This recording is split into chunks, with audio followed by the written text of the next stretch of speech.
আসলে আমরা বাঙালিরই পাগল। আজকের ম্যাচটা দেখেন, ইন্ডিয়ার সাথে কিন্তু 50 রানে হেরে গেছে। আমি আগে একটা ভিডিওতে আমি বলছিলাম যে বাংলাদেশ যদি ইন্ডিয়াকে যদি 120 আর 140-এর ভিতরে যদি রাখতে পারে তাহলে বাংলাদেশ জিততে পারবে।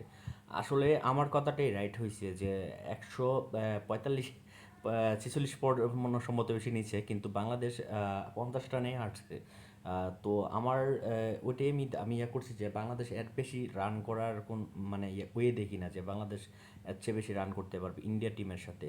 আর এতটুকু করে ফেলছে, এটাও কপাল কপাল ভালো যে এত রান করে ফেলছে। আমার তো মনে হয় যে 100 রানের প্রথম যেভাবে উইকেটগুলো চলে যাচ্ছে, প্লাস হচ্ছে আপনার আপনার রানগুলো দেখেন যে কয় ওভারে কত রান ছিল, তো মোটামুটি টেনে টেনে উনি উপরে গেছে।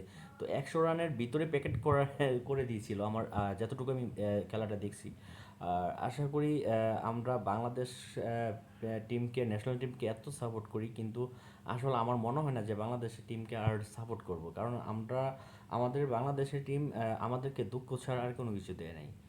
দুঃখ ছাড়া কোনো কিছু দেয় নাই, কারণ আমরা ওদের কাছ থেকে ভালো কিছু আশা করতে পারি নাই এখন পর্যন্ত। আমাদেরকে দেখেন, আপনার সুপার এইটে ওঠার সময় কিন্তু অনেক গোলমাল হয়ে গেছিলো, লাস্টে একটা ম্যাচ জেতার কারণে কিন্তু বাংলাদেশ কিন্তু আবার আপনার সুপার এইটে চলে আসে। কিন্তু তারপরে দেখেন আপনি অস্ট্রেলিয়ার সাথে দেখেন ম্যাচটা কী করলো দুদিন আগে। অস্ট্রেলিয়ার সাথে কিন্তু ইজি জিতা ম্যাচ কে কী করে ফেলছে, কিন্তু এইভাবে তো আর ম্যাচ জিতা যায় না, তাই না?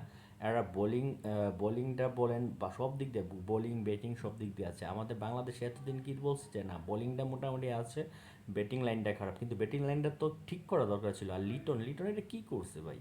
মানে ওরে কোন কারণে মানে খেলার মধ্যে নেয়, আমি এটা কোনো কিছু বুঝতেছি না। ওর কোন